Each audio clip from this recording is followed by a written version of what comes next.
Channel Radhe Radhe ব্লগে সবাইকে স্বাগতম। তো আজকে আসছে আমি শাড়ি কালেকশন নিয়ে।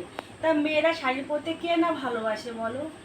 সবাই কিন্তু সে ফর্সা কালো সবাই কিন্তু শাড়ি পরতে খুব ভালোবাসে। যার জন্য আজকে আমি আমার পছন্দের কিছু শাড়ি আমি তোমাদেরকে দেখাবো। আমি তো সব শাড়ি নিয়ে আসিনি, কিছু কিছু শাড়ি আমি বাপের বাড়িতে রেখে দিই, তো সেখান থেকে আমি কিছু শাড়ি তোমাদেরকে আমি দেখাবো। চলো দেখা যাক। এটা কিন্তু আমার খুব পছন্দের শাড়ি। আমার হলুদ শাড়ি পরতে খুব ভালোবাসি, লাল শাড়ি পরতে খুব ভালোবাসি, কিন্তু হলুদটা আমি বেশি ভালোবাসি। চলো শাড়িটা দেখা যায়।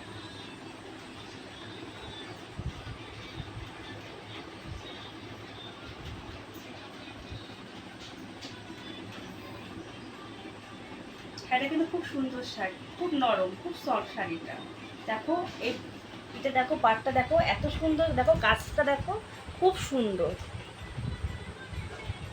আমার খুব পছন্দের শাড়ি। শাড়িটার দামটা তোমাদেরকে বলে দিই, শাড়িটা কিন্তু বেশি দাম নেয়নি, মাত্র ১,৫০০ টাকা দাম নিয়েছে। আর শাড়িটাই কিন্তু নারী মেয়েদের কিন্তু শাড়িটা পরলে কিন্তু খুব ভালো লাগে। মেয়েরা কিন্তু শাড়িটাকে বেশি পছন্দ করে, অনেকে পছন্দ করে, অনেকে কিন্তু পছন্দ করেন। আমার কিন্তু শাড়ি পরতে খুবই ভালো লাগে। এটা কিন্তু তাঁতের শাড়ি। তাঁতের শাড়িটা দেখো, পাটটা দেখো কত সুন্দর, পাটটা এত সুন্দর, পাটটা না তো বলার মতো। আমি জানি এই পাটটার জন্য কিন্তু আমি এই শাড়িটা নিয়েছি। বলো আমাকে কেমন লাগছে, আমাকে তো জানাবে কমেন্টের মাধ্যমে। এই শাড়িটা কিন্তু বেশি দাম নেয়নি, মাত্র কিন্তু ৭০০ টাকা দাম নিয়েছে।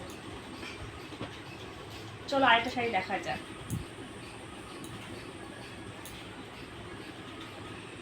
এই শাড়িটা দেখো, খুব সুন্দর না শাড়িটা?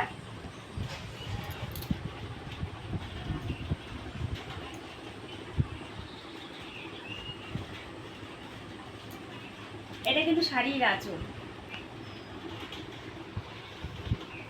তোমরা কিন্তু বলবে এই শাড়িটা কিন্তু কেমন।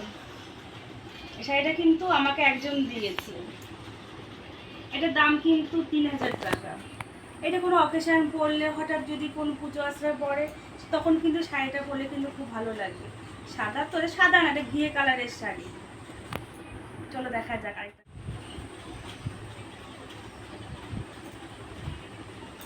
এটা কিন্তু আরেকটা শাড়ি। এটা কিন্তু শাড়ির আঁচল, এটা শাড়ির ভিতরটা, এটা বুটি বুটি কিন্তু দেওয়া। কেমন লাগছে শাড়িটা? ভালো লাগছে না? আমার পছন্দের শাড়িটা। এই শাড়িটা কিন্তু নিয়েছি জামাই ষষ্ঠীর সময়। এটা আমার বাবা দিয়েছে আমাকে। বাবাকে দামটা জিজ্ঞাসা করিনি যে কত পড়বে, বাবা আমাকে বলবে না তো, তাই জন্য দামটা আমি জিজ্ঞাসা করিনি। আমার নিজের বাবা তো। এটা হলুদ না, এটা বাসন্তী কালারের। এটা কিন্তু পাটটা কিন্তু লাল। দেখো কি সুন্দর কালারটা না, ভালো লাগে না পাটটা? এই শাড়ির ভিতরটা কিন্তু এরকমই, আঁচলটা এই।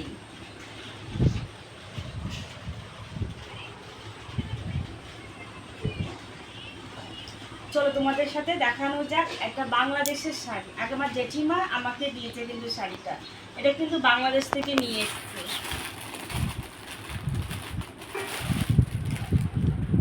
এটা কিন্তু বাংলাদেশের শাড়ি। বলো তো কেমন লাগছে শাড়িটা? সেই লাগছে না? সেই সুন্দর শাড়িটা। এই দেখো ভিতরটা, এটা কিন্তু আঁচল।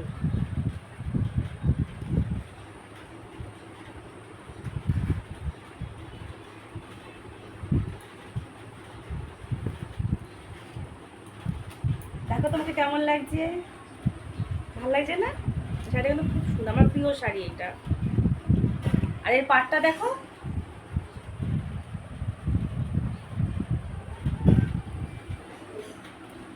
বাংলাদেশের শাড়িগুলো কিন্তু ভীষণ দাম। এই শাড়িটার দাম নিয়েছে কিন্তু ২,০০০ টাকা। জেঠিমাকে আমি জিজ্ঞাসা করছিলাম কীরকম দাম এই শাড়িগুলো, উনি আমাকে বলেছিল এই শাড়িটার কিন্তু দাম নিয়েছে ২,০০০ টাকা। চলো আরেকটা শাড়ি দেখা যাক। এটা কিন্তু বাটি প্রিন্টের শাড়ি।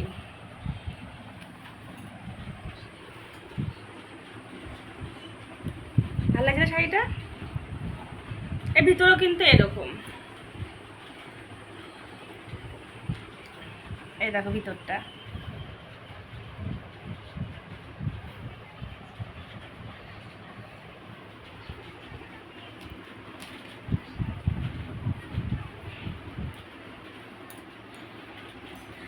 আর একটা বাংলাদেশের শাড়ি তোমাদেরকে দেখাচ্ছি। উনি যখনই বাংলাদেশে যায় আমার জন্য কিন্তু এই বাংলাদেশের শাড়ি একটা একটা করে নিয়ে আসি। আমি বাংলা শাড়ি পরতে খুব ভালোবাসি। দেখো শাড়িটা,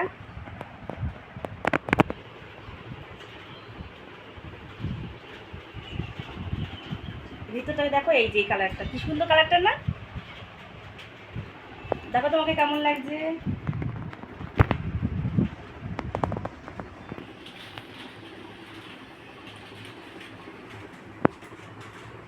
চলো আর একটা শাড়ি দেখানো যাক।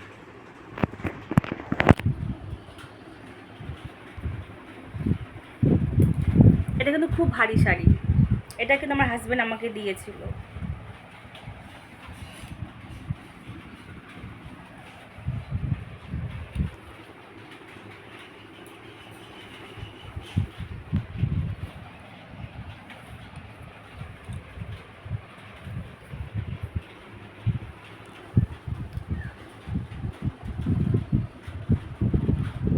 ভালো লাগছে না শাড়িটা দেখতে?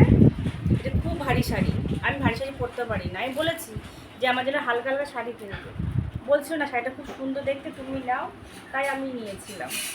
কে দিয়েছে শাড়িটা, কিন্তু আমার স্পেশাল শাড়ি, আমার খুব শখের শাড়ি। এটা প্রথম দিয়েছে তো আমাকে। এই শাড়িটার দাম নিয়েছে কিন্তু মাত্র 2,500 টাকা দাম। আজ থেকে কিন্তু প্রায় 8 থেকে 9 বছর আগে, তখন এই শাড়ি আমি যত্ন করে রেখে দিয়েছি। আমি আজও পরি শাড়িটা, হয়তো দেখেছো আমি কোনো ভিডিওর মাধ্যমে শাড়িটা কিন্তু পরেছি। চলো একটা শাড়ি দেখা যাক।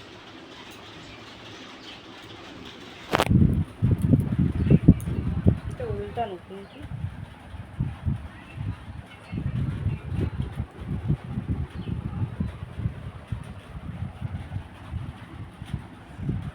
এটা কিন্তু পুজো দেওয়ার জন্য শাড়ি। আমাদের বাড়িতে কিন্তু পুজো হয় তো, তখন কিন্তু আমি এই শাড়িটা পরি। শাড়িটা খুব সুন্দর না? আমার খুব ভালো লাগে। এই সাদা শাড়ি লাল পাড় হবে আমার ফেভারিট যাকে বলা হয়। শাড়িটা খুব ভালোবাসি এই শাড়িটা পরতে আমি।